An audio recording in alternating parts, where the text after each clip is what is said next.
Hi guys, మీలో ఎంతమందికి tofu అంటే ఇష్టం లేదు? ఇష్టం లేని వాళ్ళు కూడా ఇలాగైతే టోఫు ఫ్రై అయితే చేసి చూడండి. ఇష్టం లేని వాళ్ళు కూడా ఇష్టంగా తింటారు. ఎందుకంటే టోఫు వల్ల చాలా హెల్త్ అడ్వాంటేజెస్ ఉన్నాయి. అందుకని కష్టమైన ఇష్టంగా తినాలి. ఫస్ట్ అయితే టోఫుని పీసెస్ గా కట్ చేసుకోండి. ఇదైతే పీసెస్ కట్ చేసుకునేటప్పుడు జాగ్రత్త, ఎందుకంటే ఇది చాలా సాఫ్ట్ గా ఉంటుంది. స్మాష్ అయిపోయే ఛాన్సెస్ ఎక్కువ ఉంటాయి. పన్నీర్ లాగా గట్టిగా ఉండదు, చాలా అంటే చాలా సాఫ్ట్ గా ఉంటుంది. చూడండి, ఇలా అయితే మనకి యూజ్ ఉంది. సో నేను టోఫుని అయితే పీసెస్ గా కట్ చేసుకున్నాను. సో ఇప్పుడైతే నేను మసాలా తయారు చేయబోతున్నాను. దీనికోసం అయితే ఫస్ట్ కర్డ్, పెరుగు తీసుకోండి. ఒక ప్యాకెట్ అంతా తీసుకున్నాను కాబట్టి ఇంకొంచెం ఎక్కువ వేస్తున్నాను పెరుగు. సో ఇంకా మనం పెరుగులో కొంచెం లైట్గా సాల్ట్,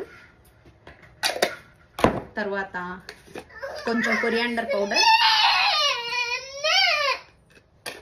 తర్వాత కొంచెం పసుపు,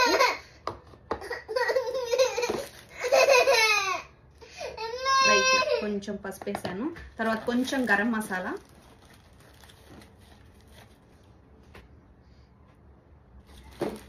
కొంచెం జింజర్ గార్లిక్ పేస్ట్. నేనైతే జింజర్ గార్లిక్ పేస్ట్ ఎప్పుడు చేసి పెట్టేసుకుంటాను. ఇలా తొందరగా చేయాలన్నప్పుడు బాగా యూస్ అవుతుంది.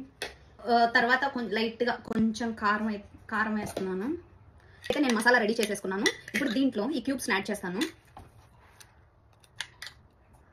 ఈ క్యూబ్స్ వేసాక అయితే నేను చేత్తో మసాలా పట్టిస్తాను వీటికి బాగా.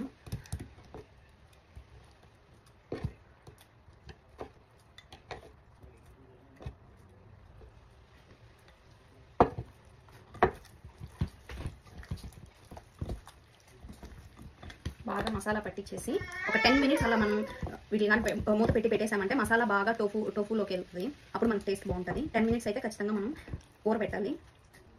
సో ఇప్పుడైతే ప్యాన్లో కొంచెం ఆయిల్ వేస్తున్నాను. హీట్ అయింది. ఇప్పుడు మనం ఈ మిక్స్ చేసుకున్న టోఫుని ఒక్కొక్కటిగా ప్యాన్లో వేస్తున్నాను. కొంచెం ఎక్కువ వేస్తే చితికిపోతాయి, అందుకని స్పేస్ ఇచ్చి క్యూబ్స్గా పెట్టేస్తే.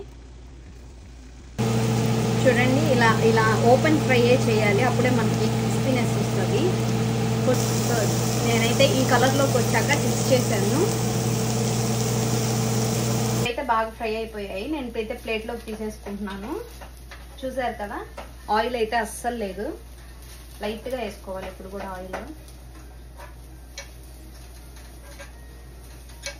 టేస్ట్ చూసేద్దాం ఎలా వచ్చిందో. చూసారా, ప్లేట్లోకి అయితే తీసేసుకున్నాను.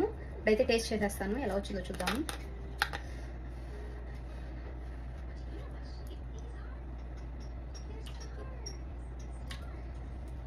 చాలా టేస్టీగా ఉంది. మసాలా అంతా లోపలికి వెళ్ళింది. పిల్లలు కూడా వద్దు అని అయితే అనరు. So nice. మీరు కూడా ఇంట్లో ట్రై చేసేయండి. ఈ వీడియో కనుక మీకు నచ్చినట్లయితే please do like, share and subscribe. Thank you.